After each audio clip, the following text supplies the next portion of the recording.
오늘 시편 126편 5절 6절 말씀을 본문으로 전할 설교의 제목은 눈물로 심고 기쁨으로 거두는 하늘의 법칙입니다. 사랑하는 성도 여러분, 우리는 지금 2026년 딱 중간 지점, 시간의 징검다리인 중간 지점에 와 있어요. 지난 6개월을 돌아보고 또 앞으로 남은 6개월을 바라보는 딱 중간이에요. 이 자리에 서니까 저는 문득 우리 아이들이 지금은 다 컸지만 유치원 때 그때 기억이 떠올라요. 저희 집 앞에 탄천이 흐르고 있었거든요. 그런데 탄천에 보면 큰 돌이 놓여진 징검다리가 있었어요.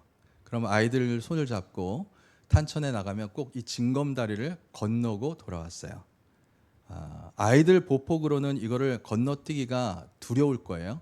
그리고 큰 돌 사이에 물살도 제법 흐르니까 아이들은 자기 힘으로는 건널 수가 없어요. 그런데 건너고 싶어 해요. 이 아이들이 안전하게 건너편으로 징검다리를 갈 수 있는 방법이 하나 있어요. 뭐냐면 아빠의 손을 꼭 잡는 것입니다. 그래서 제가 용기를 주고 아이들의 손을 잡으면 아이들은 아빠 손 놓지 마, 꼭 잡아야 돼, 몇 번 확인하고는 한 단계 한 단계 점프를 합니다. 그러면서 징검다리를 같이 건너요. 그런데 이제 중간쯤 오면 제가 아이들을 좀 안심시키려고 봐봐, 벌써 반이나 왔어, 꼭 확인을 시켜요. 그럼 아이들이 뒤를 돌아보고 좀 흐뭇해합니다. 와, 내가 반이나 왔다. 그러면서 앞으로 남은 그 반의 징검다리를 함께 건너면서 다시 한번 저의 손을 꼭 붙잡고 함께 건너갑니다. 그러면 다 건너고 나면 아이들이 어떻겠어요? 기분이 좋아지죠. 밝은 미소를 짓게 되죠. 그때가 참 그립더라고요. 지금 우리 어린 친구들도 와 있는데 지금은 다 커서 손을 좀 잡으려고 하면 자꾸 빼요. 빼면서 아빠, 가족끼리 이러는 건 아니야, 이래요. 그럴 때마다 그 어렸을 때 아빠 손을 생명줄처럼 꼭 붙잡던 그때가 떠오르게 됩니다. 오늘은 맥추감사주일이에요. 2026년이라는 징검다리 그 중간 도리에 우리가 딱 서 있어요. 그 자리에서 우리는 두 가지 의미를 찾아야 돼요. 하나는 뭐냐면 지나온 반년의 발자국을 돌아보는 자리입니다. 여러분 모두 애쓰고 수고하면서 힘을 다해 여기까지 살아오셨을 거예요. 그런데 여기서 우리가 잊지 말아야 될 것은 내 힘으로 내 노력으로 살아온 것 같지만 눈에 보이지 않는 하나님의 손이 우리를 붙잡아 주셨기 때문에 우리가 안전하게 살아올 수 있었다라는 거예요. 둘째는 앞으로 우리가 건너갈 반년을 바라보는 자리입니다. 아직 우리 앞에는 남은 6개월 동안 징검다리가 있죠. 그 아래 앞으로 우리가 만나게 될 거센 물살이 어떻게 될지 우리는 몰라요. 다만 우리는 믿음의 손을 내밀어서 하나님 아버지의 손을 꼭 붙잡고 믿음으로 나아가는 것이 가장 안전한 길입니다. 맥추감사절은 단순히 형식적인 절기가 아닙니다. 지나온 은혜에 감사하고 다가올 미래에 주님의 손을 꼭 붙잡고 다시 시작하는 영적인 전환점입니다. 그리고 우리가 남은 이 하반기를 우리가 어떻게 살아가야 될지 주님 앞에 기도하고 맡기는 그런 결단을 하는 자리예요. 자, 우리가 왜 하나님 앞에 감사하며 살아가야 될까? 먼저 생각해 볼게요. 우리가 성경을 읽다 보면 여호와께 감사하라, 감사함으로 문을 두드려라, 감사함으로 깨어 있어라, 감사함으로 주님 앞에 나아가라, 감사함으로 제사를 드리는 자가 하나님을 영화롭게 할 것이다. 수도 없이 감사라는 말이 등장을 해요. 여러분, 그 말은 감사가 곧 하나님을 향한 강력한 신앙 고백이 된다는 것입니다. 실제로 감옥에 갇혀서도 또 목숨이 위태한 순간에도 오히려 감사로 기도하고 찬양했던 바울처럼 또 다니엘 같은 믿음의 대가들, 가장 인생의 어두운 자리에서 무엇을 먼저 했느냐? 감사로 기도하고 찬양했다라는 거예요. 저는요, 다른 사람의 믿음을 함부로 평가하진 않습니다. 왜? 그 사람이 믿음이 있는지 없는지, 좋은지 나쁜지 사람은 알 수 없어요. 하나님만이 아십니다. 하지만 믿음을 가늠할 수 있어요. 뭘로 보느냐? 저 사람이 감사하는 사람인가 아닌가를 봅니다. 감사는요, 단순히 그 사람의 매너나 도덕 수준이 아닙니다. 하나님과 관계를 증명해주는 영적인 기준이 되고, 또 그 사람의 영혼의 영적 상태를 나타내주는 영적인 그런 보여주는 척도가 될 수 있어요. 그럼 불치병에서 고침받은 사람들의 그 간증이나 고백들을 많이 보면 공통적으로 나오는 얘기가 뭐냐면 감사하며 살았다라는 거예요. 오히려 감사하고 나보다 더 아픈 사람들, 힘든 사람들을 위해서 내가 감사하는 마음으로 봉사했다. 그랬더니 몸이 회복되고 건강해졌다라는 고백들을 자주 듣습니다. 그 말이 맞아요. 왜? 하나님 앞에 언제나 감사하며 사는 사람은 그만큼 하나님과의 관계가 좋을 수밖에 없어요. 친밀할 수밖에 없어요. 그러니까 하나님의 응답을 더 구체적으로 받게 되고 하나님의 능력을 경험하게 되는 것입니다.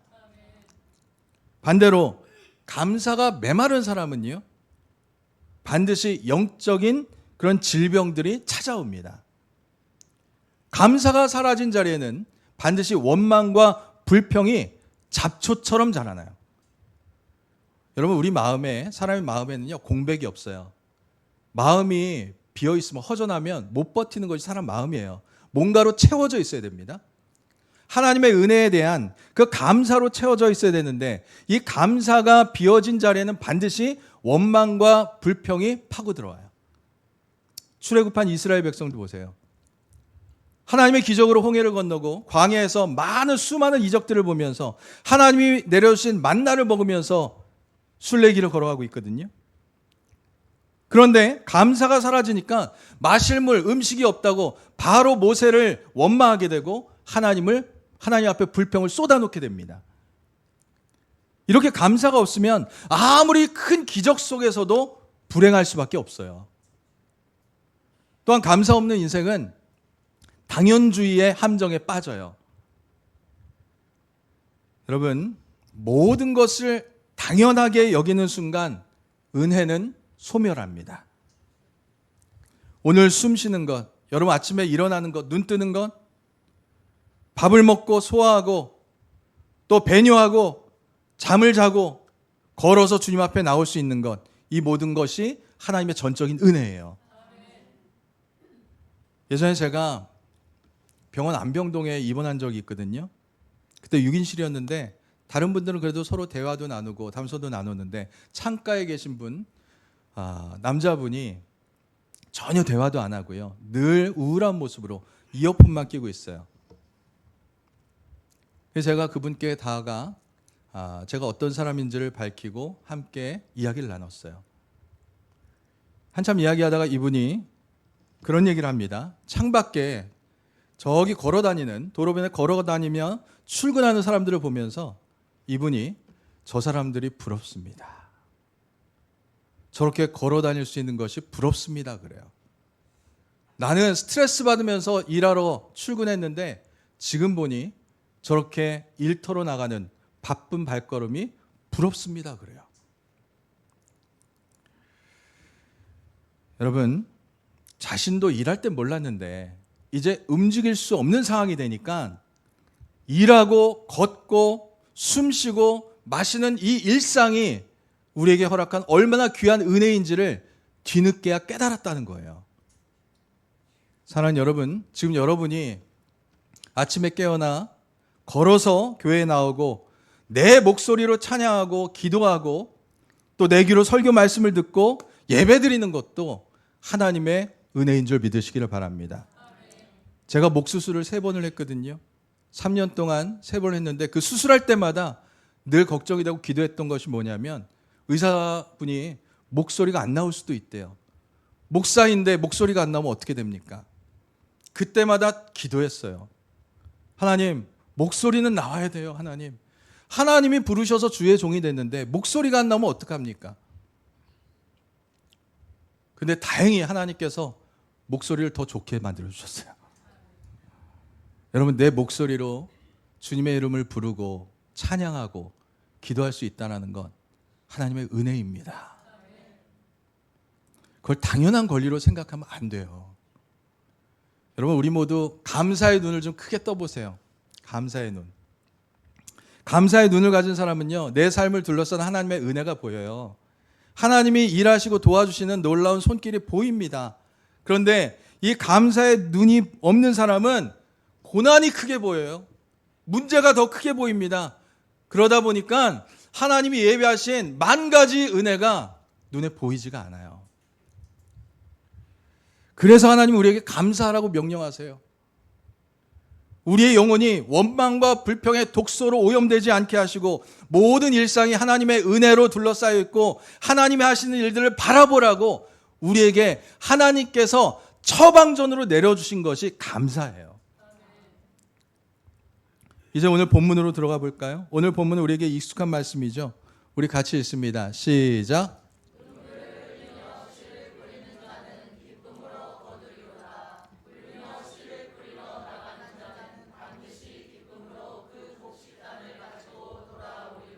아멘. 자, 여러분, 이 말씀을 읽으시면서 좀 역설적인 표현이 눈에 띄지 않습니까? 눈물로 씨를 뿌린다라는 거예요. 이왕이면 씨를 뿌리면 소망을 가지고 기쁨을 가지고 뿌리는 것이 자연스럽지 않나요? 굳이 왜 울면서 눈물로 씨를 뿌려야 한다라고 말씀할까요? 여기는 우리가 반드시 깨달아야 할 영적인 법칙이 있어요. 첫째로 눈물로 씨를 뿌린다는 것은 포기하고 싶은 한계의 상황을 간절한 기도로 돌파해 나간다는 의미가 있어요. 이 시편의 역사적 배경은 바벨론 포로에서 돌아온 이스라엘 백성들의 이야기를 배경으로 담고 있어요. 자, 하나님의 기적으로 능력으로 70년 만에 하나님의 성전인 예루살렘으로 귀환했습니다. 그런데 현실은 참담했어요. 성전은 이미 다 무너져 없어져 버리고 성벽도 다 허물어졌어요. 그리고 농사지을 땅도 또 양식도 없었습니다.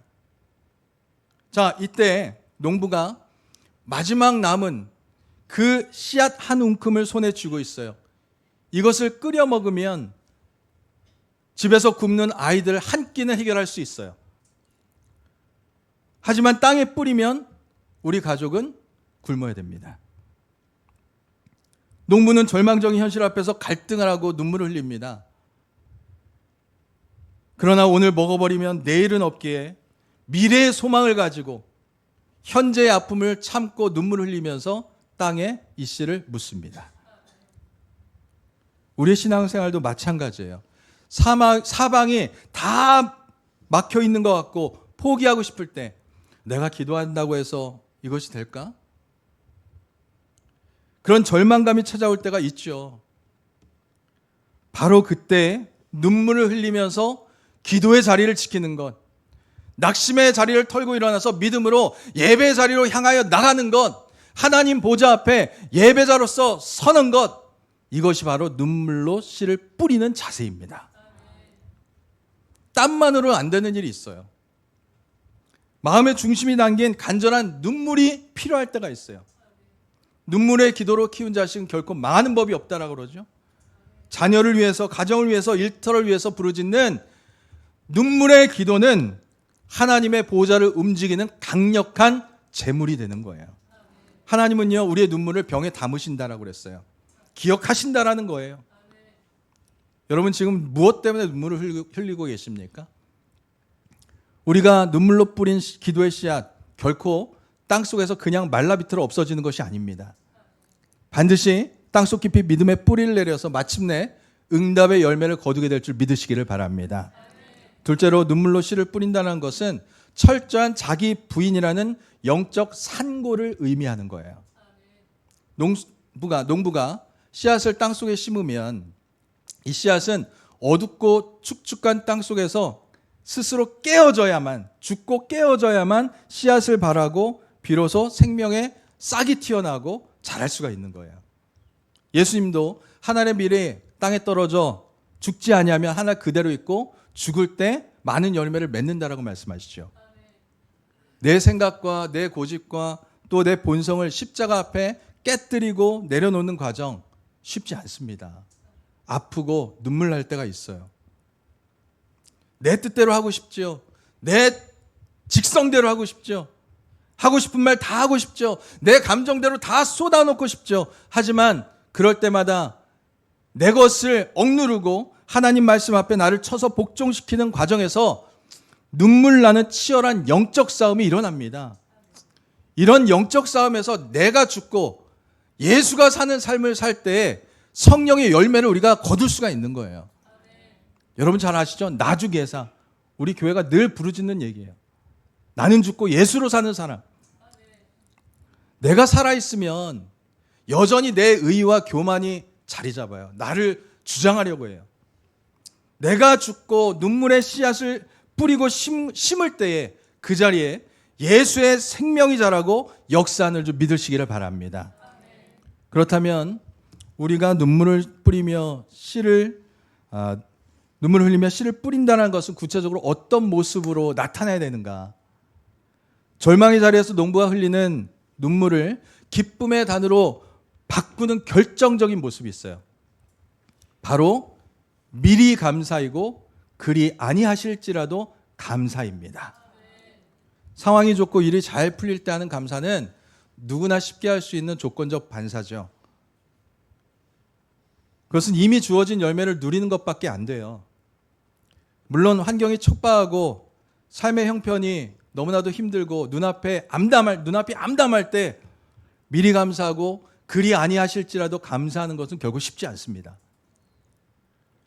오직 하나님을 향한 전적인 믿음을 가진 자만이 가능한 일이에요. 여기서 말하는 믿음은 무엇입니까? 내 인생의 주인이 내가 아니라 바로 하나님이시라는 고백이고 하나님은 언제나 나에게 가장 좋은 것으로 예비하시고 인도하시는 선하신 하나님이라는 확신이에요. 지금 당장은 내 뜻대로 일이 풀리지 않고 사방이 막힌 것 같아도 이 고난과 한계 이면에는 나를 향하신 하나님의 선하신 계획과 완벽한 섭리가 예비되어 있음을 믿는 것. 그렇게 굳게 신뢰하는 것이에요. 이 믿음에 눈이 열린 사람만이 우리 인생의 벼랑 끝에서도 미리 감사, 그리 아니하실지라도 감사를 할 수가 있는 것입니다. 이 감사의 씨앗에는 하나님을 향한 가장 순도 높은 믿음이 담겨져 있어요. 그래서 하나님은 감사의 씨앗을 뿌리는 자의 기도에 반드시 응답하시는 거예요. 우리가 기억해야 될 것은 우리가 눈물로 감사의 씨앗을 뿌리는 것은 우리의 본분이지만 그것을 자라게 하시고 거두게 하시는 것은 하나님이 하신다라는 것입니다. 사도 바울이 이렇게 고백하죠. 나는 심었고 아볼로는 물을 주었으니 오직 자라게 하시는 분은 하나님이시다. 하나님께서 자라게 하신다. 우리는요, 내 힘과 또 내 계산으로 자꾸 거두려고 하니까 힘들어지고 불안해지는 건 아니겠어요? 우리의 본분은 결과를 염려하는 것이 아닙니다. 이게 잘 될까? 이게 응답받을까? 염려하며 씨앗을 움켜쥔 채 방 안에 앉아 있는 것이 아니라 울면서라도 밭에 나가 믿음으로 감사의 씨앗을 뿌리는 것, 그것이 우리의 책임이고 본분이에요. 그 씨앗을 땅속에서 싹을 틔우게 하시고 자라게 하시고 풍성한 곡식단을 맺게 하시는 분은 오직 하나님이신 줄 믿으시기를 바랍니다.